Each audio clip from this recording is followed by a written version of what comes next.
We're going to set this document up for printing, and the first thing we want to do is go up to our View menu and switch to Page Layout View, because this lets us see exactly what it's going to look like when it's printed.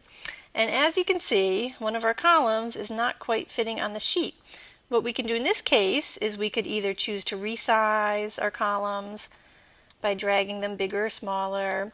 We could hide a column if we didn't need it to be printed. But I think what I want to do in this case is actually change the orientation of my sheet from vertical to horizontal. And we do that by going to the File menu and then choosing Page Setup. And if I go to the Page tab here, I can change it to Landscape. I can also scale the entire sheet down. If it's still not quite fitting, I can change it to 80%. I could even just say, fit this spreadsheet to one page no matter how small it has to be. You can go to the Margins tab here to change your margins. That's another way you can fit a little more data on a sheet just by making the margins smaller. If I want to add a header or footer to the sheet, I can do that here.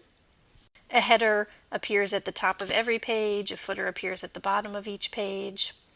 And here in the Sheet tab, I can choose to repeat rows at the top. Let's say I want to repeat my header row at the top of each page that we print. I click here, and then I go over to the spreadsheet and click on the row that I want repeated. I'm going to click right on the number of the row, and then I click this button again to get back to the screen, and you'll see that it added the row number in here. I can do the same thing for columns. I'm going to click OK, and now if I zoom this out, I'll see that it looks like this is going to fit just fine on one piece of paper. Now all I need to do is go to the File menu and choose Print, and I can either send it to my printer or I can save a PDF by clicking the PDF button here and choosing where I want to save it.